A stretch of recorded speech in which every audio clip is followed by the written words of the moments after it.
Mi nombre es Felipe Martínez, soy en realidad gerente de Riverside Agency y colaborador en Edasa y en La Brujita de Papel, que son los dos sellos de nuestro mismo grupo editorial familiar. Así que somos un grupo editorial nosotros, pero pequeño. Voy a presentar a nuestra primera oradora, que es Milena Armada, ustedes la conocen, del Sistema Fierro. Ella es ingeniera en sistemas de información, directora del Sistema Fierro, que es un software especializado en gestión de librerías, editoriales y distribuidoras, que en la actualidad utilizan más de 300 clientes. Y luego, ya que estamos, también presento a Florencia, a Flor, que es licenciada en Economía y Ciencias de Datos, especializada en inteligencia artificial. A lo largo de su carrera ha trabajado en diferentes industrias, tanto en el sector privado como en el público, y es una convencida de que los datos pueden impulsar el crecimiento y la eficiencia en los distintos procesos de una organización. Florencia colabora con Riverside desde hace 3 años en la aplicación de herramientas de análisis de información, es decir, trabaja conmigo. Así que bueno, Milena, te dejo.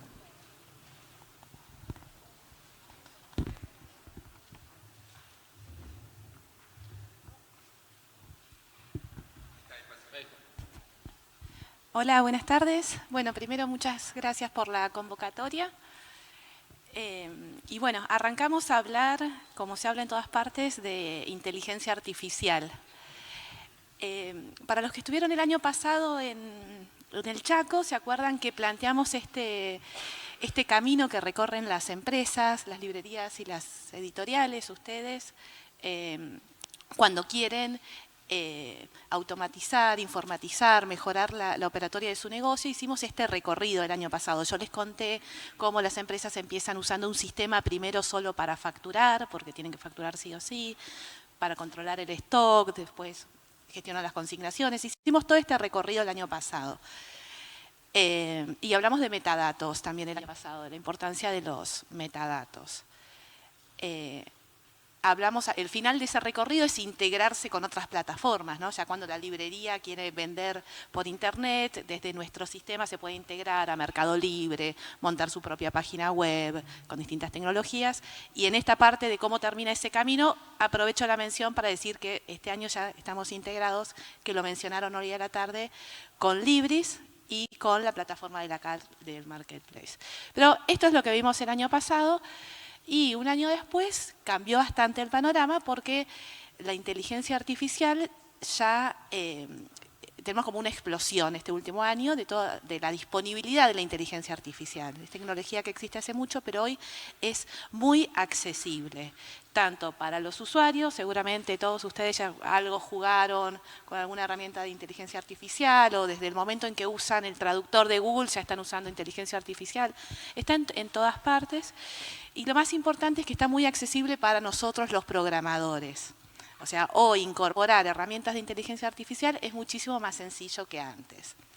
En nuestro sistema, por ejemplo, teníamos una herramienta de proyección de ventas, que era un cálculo, pero que nosotros teníamos que replicar toda la lógica matemática de una progresión lineal, programarla, probarla, y a nadie le convencía. Hoy en día ya uno dice, bueno, quiero usar un algoritmo, tac, lo agarro el algoritmo y lo pongo. O sea, se facilitó mucho incorporar inteligencia artificial al software que ya existe. Entonces, de un año para acá, el gran desafío es ver cómo en ese recorrido que hacen ustedes para mejorar la gestión con la ayuda de los sistemas de gestión, cómo podemos ir incorporando la inteligencia artificial en cada uno de esos pasos. Esto por ahí ya se habla tanto de inteligencia artificial que ya más o menos sabemos qué es la capacidad de las computadoras de comportarse más o menos como nosotros los humanos, de poder pensar, de poder aprender, de poder predecir. Eso es la inteligencia artificial. Y cuando hablamos de sistemas de gestión, trae un montón de ventajas. Optimiza por reducción de errores, más precisión en los datos que nos da el sistema, predice, o sea, podemos obtener un montón de mejoras incorporando inteligencia artificial en los sistemas de gestión.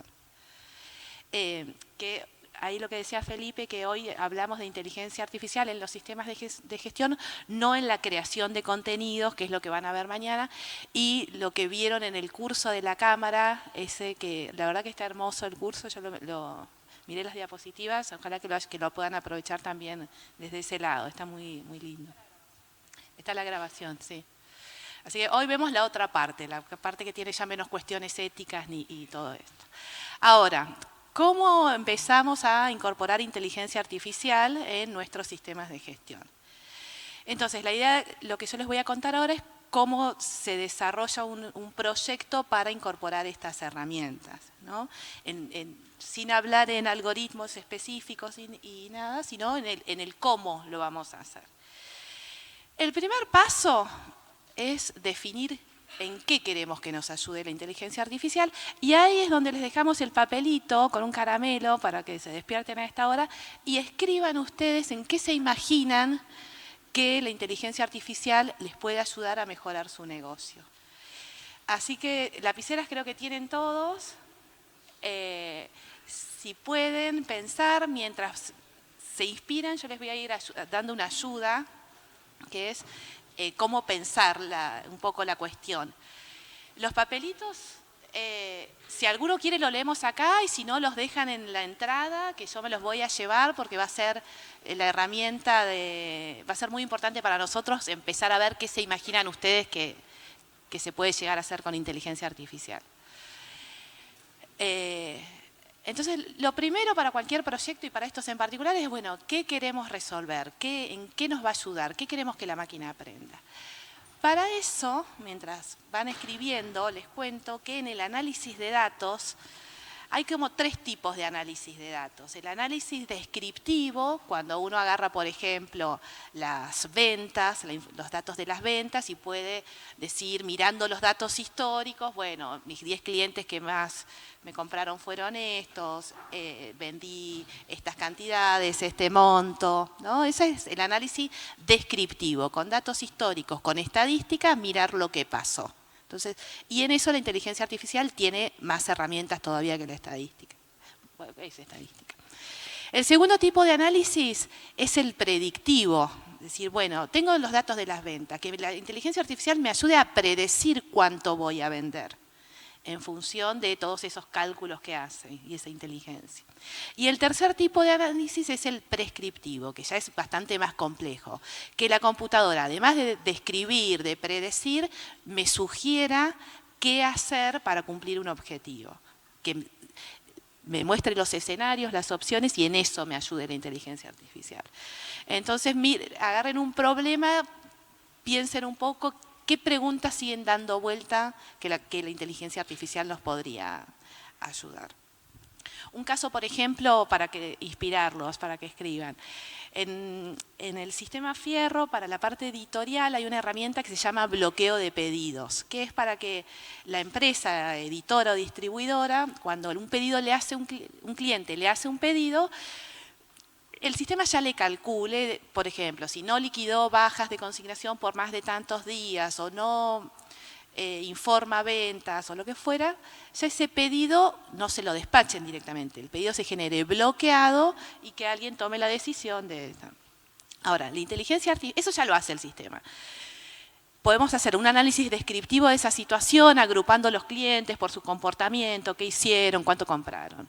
Algo predictivo que ya el sistema me ayude a decir, ojo que este cliente, de acuerdo a su comportamiento, va a pasar tal cosa, te va a generar pedidos bloqueados.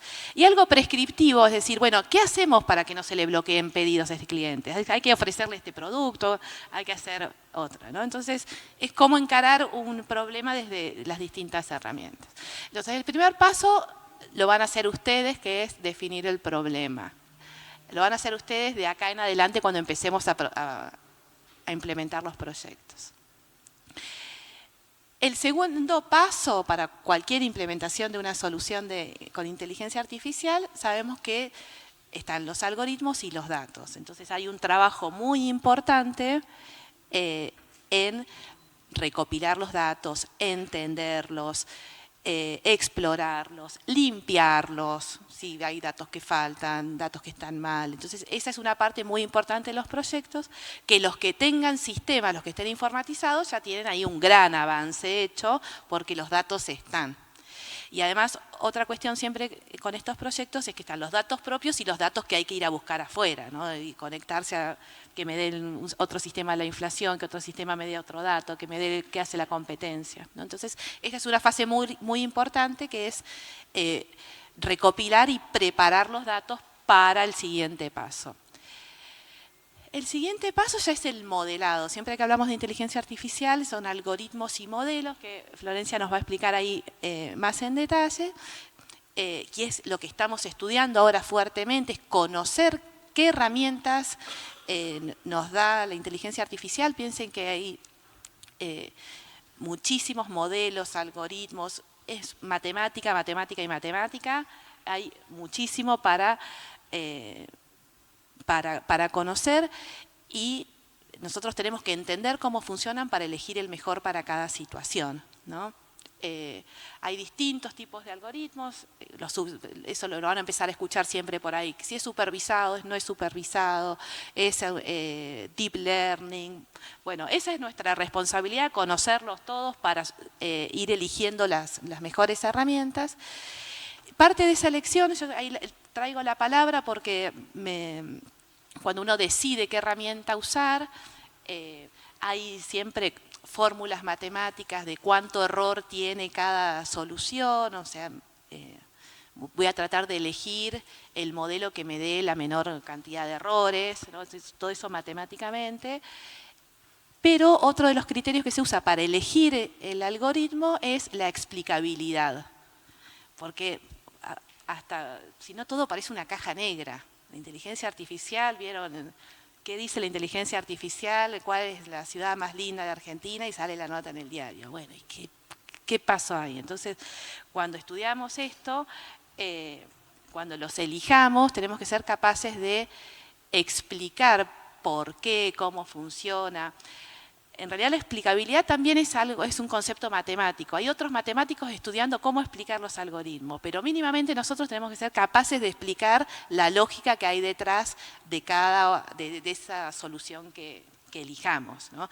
Porque si nos llaman, nos mandan un ticket porque el sistema dice hay que liquidar 3, y nos llaman, dicen para mí 2, nos dice el usuario, no, es 3 por esto y por esto. Nosotros tenemos que explicar por qué.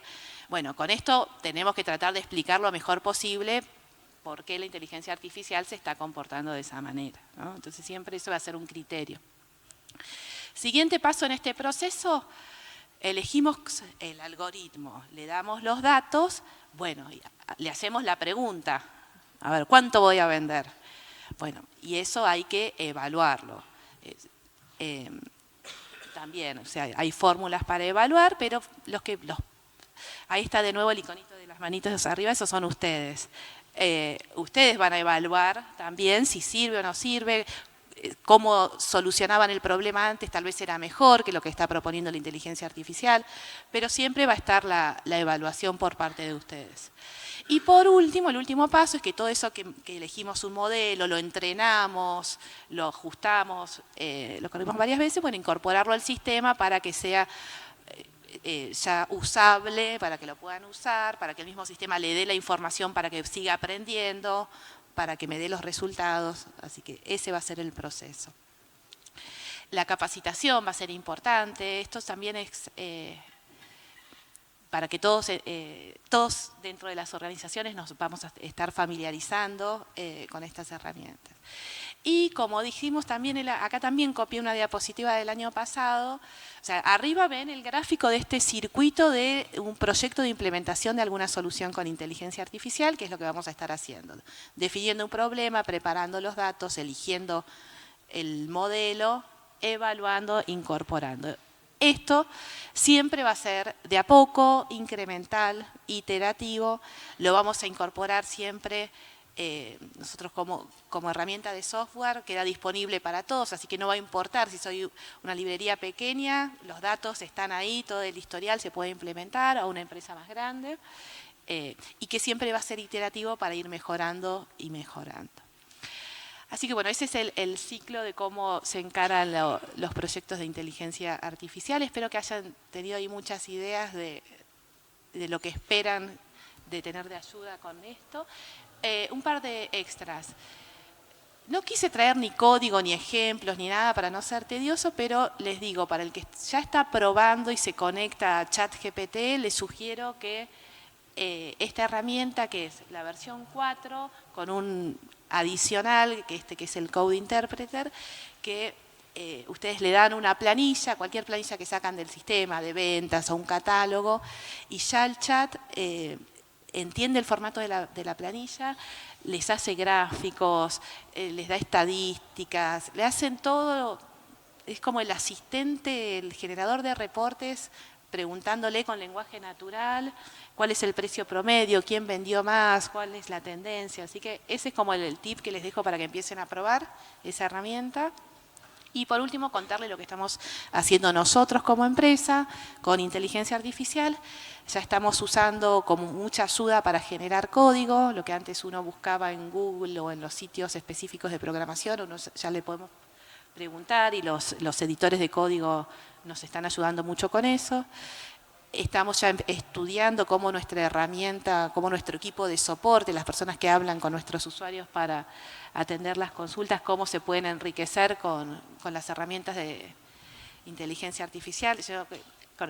Cuando tengan el bot contestando los tickets, ahí nos van a... Los reclamos. Y también estamos estudiando, ahora de acá a fin de año, haciendo ya cursos de aprendizaje automático muy específicos, bien para ir al hueso, bien técnico, también arrancamos con eso. Así que, bueno, hasta acá era lo que les quería contar. Yo lo que les voy a hablar es un poquito acerca de una instancia un poco anterior, que es cómo obtenemos o generamos los metadatos y qué son los metadatos, y después mostrarles un poco los casos de uso que desarrollamos en Riverside, aplicando todos estos modelos de aprendizaje automático. Y es importante hablar de los metadatos porque cada vez está teniendo más significancia y en las corporaciones también, porque de hecho está lo que se llama gobernanza de datos, porque cada vez es tan importante esa generación de datos que es necesaria documentarla. Y los metadatos es eso, es describir, dar información sobre los datos que tenemos. Y ya desde una planilla Excel, es importante entender cómo generamos ese dato, a qué se refiere ese dato, cuál es la fuente original de ese dato, es nuestra, la tenemos de una API de afuera, cómo lo normalizamos el dato, no sé, cargar nombre, apellido, apellido, nombre, cómo cargo a mi cliente, quit, nombre de fantasía, nombre legal. Todas esas cosas son definiciones que es bueno hacerlas de entrada, ya cuando tenemos acceso a la generación de cualquier dato, porque nos va a solucionar mucho el después cuando tengamos que implementar todos estos modelos de aprendizaje. Como decía Milena, en ese proceso de limpieza de los datos, si tenemos bien generada la metadata que me explican esos datos, va a ser mucho más fácil hacer esa limpieza. Entonces, justamente esto, la metadata son los datos sobre datos. Y a medida que tenga mejor explicación de esos datos, voy a poder hacer uso de esos datos en la investigación, en reutilizar esos datos en distintos sistemas o para distintas necesidades que yo tenga. Y me permite a mí, si el día de mañana yo no estoy y hay otro operador, otra persona que usa ese dato, es saber cómo lo obtuvo, poder localizarlo, que sea accesible. Y bueno, esto de que se pueda usar en distintos sistemas, lo puedo usar yo para una presentación con determinadas métricas de venta y después usar esos mismos datos de venta para hacer un modelo de predicción o un modelo de estimación. Entonces, es como hablar siempre del mismo dato. Y cada vez, bueno, en muchas organizaciones cada vez es más importante porque también está el tema de la privacidad de esos datos y cómo hacerse responsable del resguardo también de esos datos. Y a veces nos pasa que, no sé, agarramos una base de datos, empezamos a trabajar y de repente tenemos, no todos los datos obviamente son numéricos, la mayoría son de textos, entonces es entender cómo se llegó a ese dato y es incomprensible si no tenemos esa información. Así que siempre les recomiendo que en el primer momento que quieran hacer algo con datos, tengan como esta fuente bien descriptiva. Entonces, como decía Milena, lo que podemos hacer con los datos son análisis descriptivos, que puede ser de un panel de control con las métricas de mi librería, de mi compañía, después aplicar esos datos para modelos de aprendizaje automático, que es esto de estimar, de poder predecir. Y también algo muy importante, que es donde generalmente se empieza a usar en primera instancia, es en la automatización de los procesos. Todo proceso que yo hacía desde enviar un mail, bajar un Excel, enviar un mail con este Excel o PDF adjuntado, son procesos que se pueden automatizar. Entonces, en determinado punto, por ejemplo, en un sistema de gestión donde cuando baja determinado nivel de stock en una librería, yo ya le repongo o ya sé que le tengo que mandar un mail diciendo que te quedaste con menos stock. Todos esos procesos pueden ser automatizables. Y se hacen con los datos que ya tenemos a disposición. Acá les cuento algunos de los casos de Riverside que fuimos desarrollando. Bueno, ranking de ventas, no solo de ventas por título, sino por sello, por género, los principales títulos por cada editorial, por cada sello vendidos, niveles de reposición, todos estos son reportes automatizados que te dicen cuál es el nivel de reposición que tienen que otorgar a cada librería, a cada cliente, el proceso de devoluciones, que es solicitar las devoluciones cuando corresponde, siempre ante determinados criterios, ¿no? Filtros que uno va poniendo según las ventas que hizo el cliente.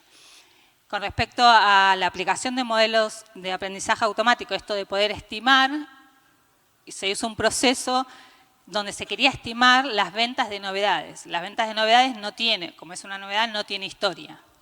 Entonces, estimar cuánto podía vender un título sacado como novedad tiene que ver con buscar de qué se trata esa novedad, cómo se comportó la historia de ese sello, la historia de ese género, la historia de ese autor, empezar a recolectar un montón de información de datos relacionada con esa novedad. Y ahí poder estimar a futuro cuáles son las variables principales para poder estimar cuánto puede vender una novedad, un libro que no tiene historia.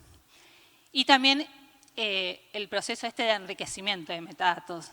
Acá, por ejemplo, un ejemplo fue el catálogo de máster, que en ese momento eran aproximadamente 10.000 libros. El catálogo máster, le decimos, que son aproximadamente 10.000 libros. Muchos estaban con datos incompletos. Y la posibilidad de poder ir a las APIs de Wikipedia y de Goodreads, no sé si conocen Goodreads, que es como una plataforma donde la gente es muy interactiva para opinar sobre libros, deja reviews, opina sobre los autores, sobre los libros, tienen sus propios estantes con libros que quieren leer, qué libros que ya leyeron. Es bastante rico en información para conocer sobre los libros. Entonces desarrollamos un proceso que leía para cada libro, cada vez que se va a cargar un libro al máster, poder ir a pegarle a Wikipedia que nos diga sobre ese autor, la fecha de nacimiento, el lugar de nacimiento, si está vivo, si está muerto, qué premios tiene. Obviamente no va a completar toda la información para todos, pero es información que nosotros ya traemos para generar más variables o más información sobre, en este caso, un autor o un libro.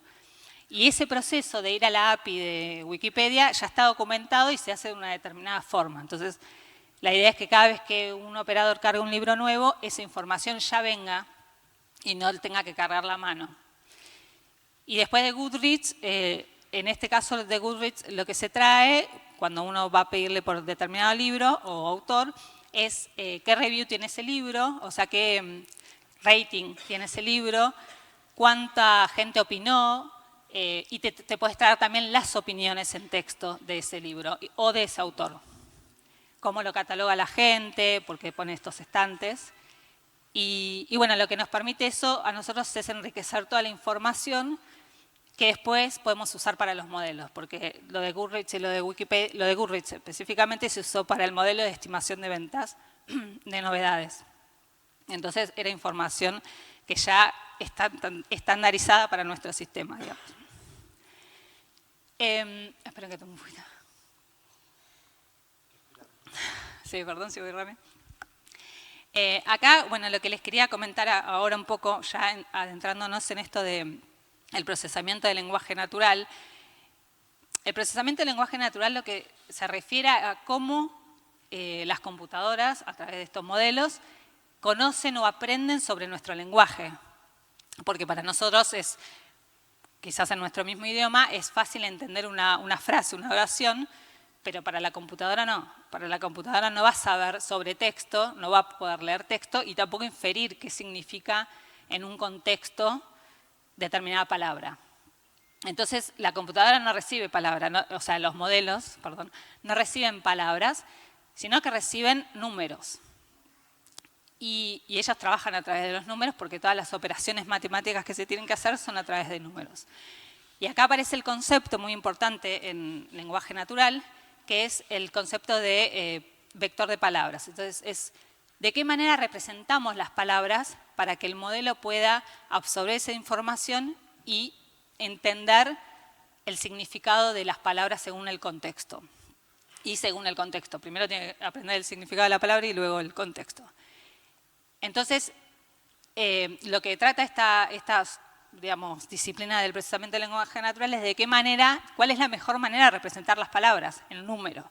Y ahí tenemos varios enfoques y es como hoy en día se llega a este crecimiento exponencial de todo lo que conocemos sobre la generación de texto.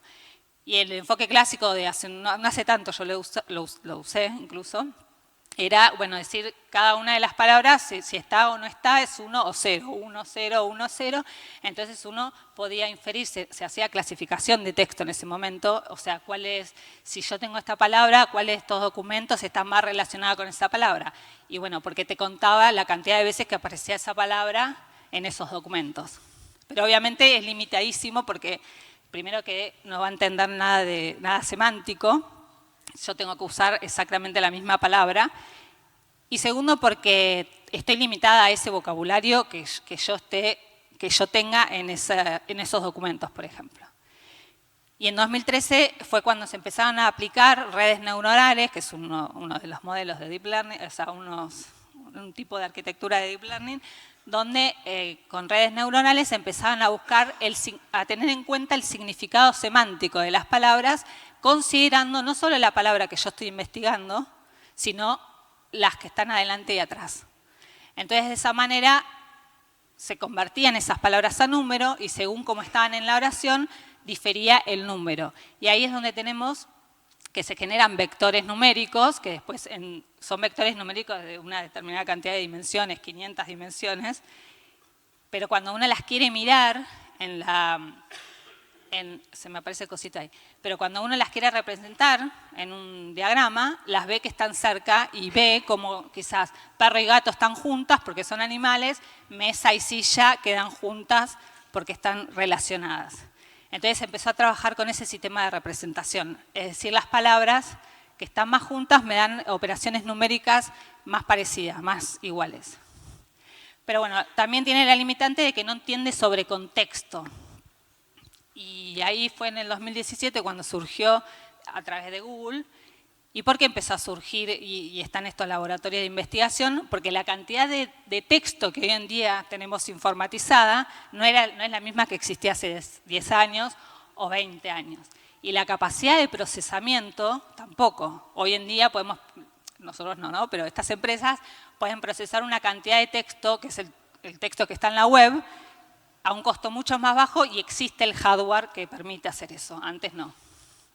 Entonces, bueno, empiezan a aparecer una nueva arquitectura que se llama Transformer y lo que permite es no solo leer una oración, sino empezar a leer mucho texto de forma paralelizable, no solo uno por uno, más toda la información que que está digitalizada, la empezaron a usar para entrenar estos, que son varios módulos de arquitecturas de estos modelos de Deep Learning, que son varios módulos donde van aprendiendo de la información de manera autosupervisada. Porque esto se empezó haciendo para traducciones. Entonces siempre ponían el texto en un idioma y el resultado era el texto en otro. Entonces iban aprendiendo sobre las representaciones de las palabras que siempre aparecen de forma más seguida juntas. Es como que la computadora aprende que si yo digo la siguiente palabra seguramente esté en femenino. Si yo digo él, la siguiente está en masculino. Entonces, se usó siempre, generalmente siempre fue usado para traducciones, todos los desarrollos, ¿no?, que conocemos. Y ahí es cuando empezaron a explotar todos estos modelos que cada vez eran entrenados en más cantidad de texto y por más tiempo. Entonces, cada vez que uno le pasa más para aprender a la computadora, más aprende. Y ahí es donde empiezan a surgir todas estas tecnologías que se llaman generativas, que te pueden generar texto. O sea, con una instrucción te generan lo que sigue. Y lo que sigue siempre es generar la siguiente palabra para... O sea, siempre es la generación de la siguiente palabra. Eso es lo que hacen estos modelos. Generan, en base a lo que ven, la siguiente palabra. Y entonces las aplicaciones y usos ahora, desde clasificación de texto, que se venía haciendo antes, resumen de texto, que es lo típico que uno hace con el GPT, que si le pone un párrafo te lo traduce, bueno, traducir también, pero te lo resume, y la generación de texto. Y no solo generamos texto, también generamos imágenes, generamos código, generan estos chatbots, que es texto, pero como fue entrenado con esa cantidad, por ejemplo, para generar imágenes, en realidad la computadora ya aprendió que si yo le pido un koala, ¿cómo se ve un koala? Porque ya le pasaron 500.000 imágenes del koala. Y acá estos son todos estos modelos que salieron el último año, principalmente, y por ejemplo, el GPT-3 es un modelo que tiene 175.000 millones de parámetros. O sea, 175.000 millones de parámetros, que es la cantidad de parámetros tiene que ver con la cantidad de texto sobre la cual fue entrenado. Y cuanto más parámetros, mejores son haciendo las tareas que le pedimos. Y bueno, esto de la inteligencia artificial generativa y de los grandes modelos de lenguaje natural son esta cantidad que veíamos recién, donde cada uno, Google, Facebook, son los pioneros en estas cosas. Bueno, OpenAI, que es la de GPT, porque bueno, son los que tienen la información y la plata, ¿no?, para hacerlo. Bueno, ¿y cómo la idea es, bueno, le pasamos una instrucción y en base a esa instrucción nos responde, en base a todo el texto que ya tiene observado donde se entrenó el modelo. Entonces, por ejemplo, si yo le digo, ¿qué libro me recomiendas para niños? Me va a decir X cantidad de libros que, bueno, serán los que no lo quise poner, pero te dice una cantidad de Harry Potter, bueno, varios conocidos y otros que no, que yo no conocía, pero te responde en base a lo que él ya sabe que vio en el modelo. Ahora, siempre tenemos que tener en cuenta que hay un poco de inseguridad en cuanto a los datos que nosotros le otorgamos al chat.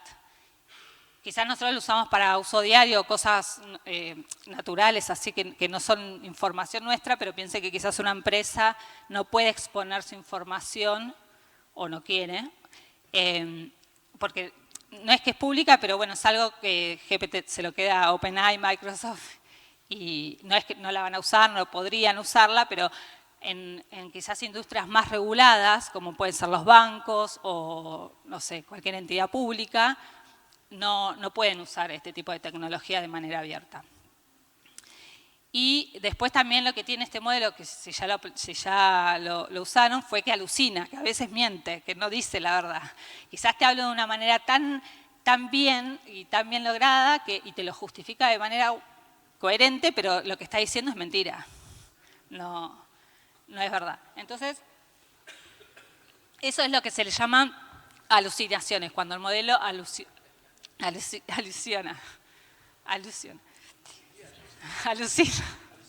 Cuando el modelo empieza a alucinar. No me salía la palabra.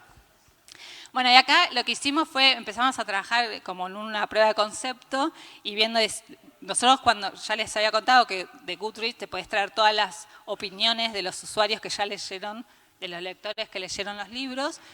Entonces acá elegimos más o menos 15 libros, nos trajimos todas las opiniones que había, te puedes traer hasta 300, no todas, hasta 300 opiniones, que es un archivo que aparece así, que te dice tal ID, opinó de esta forma, no sé si llegan a ver, pero no se ve nada, pero le dice el rating que le pone, por qué le pone ese rating, y habla de como estantes. Este es un libro de fantasía para chicos, de misterio, bueno, cosas que son de texto abierto aparte, no es que están reguladas. Y bueno, lo que hicimos con esas opiniones, generamos estos vectores de palabras, vectores numéricos, perdón, que se llaman embeddings, que son vectores numéricos, donde cada una de las oraciones termina siendo representada por una X cantidad de números. Entonces, según el modelo, por ejemplo, el que yo usé, son 768 números, es decir, una palabra está representada por una combinación de 768 números. Y esos números cambian según en qué contexto esté la palabra. Si yo uso la misma palabra en dos oraciones distintas, esa representación numérica es distinta, no es la misma. Una vez que tenemos eso, que generamos esos embeddings, todo esto se hace con cosas pagas y cosas no pagas, o sea, lo que se dice como open source, que puedes pagar a OpenAI para que te dé los resultados o lo puedes hacer con otras librerías abiertas. Y guardás toda esa información en una base de datos tuya, ¿no? Entonces vos ahí le podés preguntar, usando la tecnología de OpenAI del GPT-3, y decirle, en base a esta base de datos que yo tengo, ¿qué opinan los lectores de X libro? Y el modelo, lo que vos haces en este proceso es, en esa instrucción que vos le estás dando al GPT-3, no le preguntás solo esto, ¿qué opinan los lectores de X libro? Sino que se inserta este contexto donde se fue a buscar cuáles son las opiniones sobre este libro y te genera el resumen.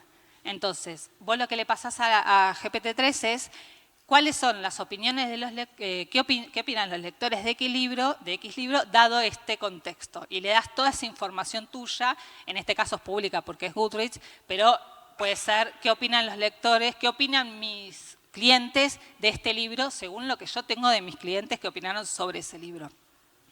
Entonces, el modelo responde, y ahí lo que uno se asegura es que responde en base a conocimiento que nosotros le estamos dando al modelo, no conocimiento por el cual el modelo fue entrenado.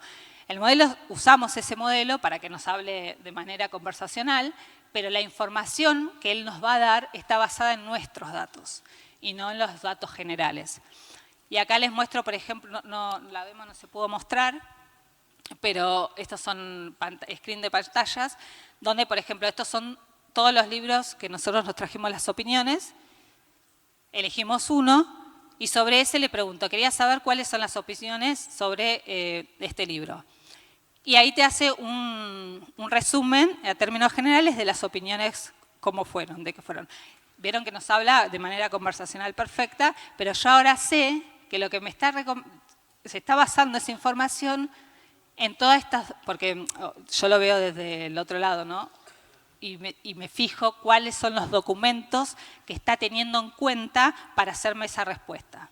Y me lista los documentos según la cantidad según qué tan relacionados están con la pregunta, que me pueden responder a esa pregunta. Entonces eso, por ejemplo, en muchas industrias donde solo tienen que usar sus datos, no sé si habrán escuchado que ya muchos usan sus PDFs para responderse, hacerse sus propios chatbots y que vos no tengas que estar buscando la respuesta. O quizás ustedes ya interactuaron con alguna empresa que le hacen la pregunta y la pregunta está basada solo en su información. Entonces, es este sistema de que se combinan las mejores partes. Uso el modelo recontra entrenado, que es imposible que yo me lo baje y lo pueda entrenar porque no tengo la capacidad técnica para hacerlo. Uso esos datos más la información que yo le estoy dando, que yo sé que es certera y sé que es la verdadera, ¿no? La que yo quiero sacarle jugo. Y bueno, después hay que tunearlo, hay que mejorar quizás las respuestas o la forma en que interactúa, pero la verdad que por prueba de concepto está funcionando bastante bien. Pero bueno, la mala noticia siempre de todos estos modelos, de cualquier modelo de inteligencia artificial de aprendizaje automático, pero también específicamente esto de texto, es que existe el sesgo. Acuérdense que estos modelos encuentran patrones en la información que nosotros le pasamos para entrenarlos. Entonces, si ya mi información tiene sesgo, si yo lo que le estoy mandando al modelo ya está sesgado de alguna manera, la respuesta que me va a dar siempre va a estar sesgada.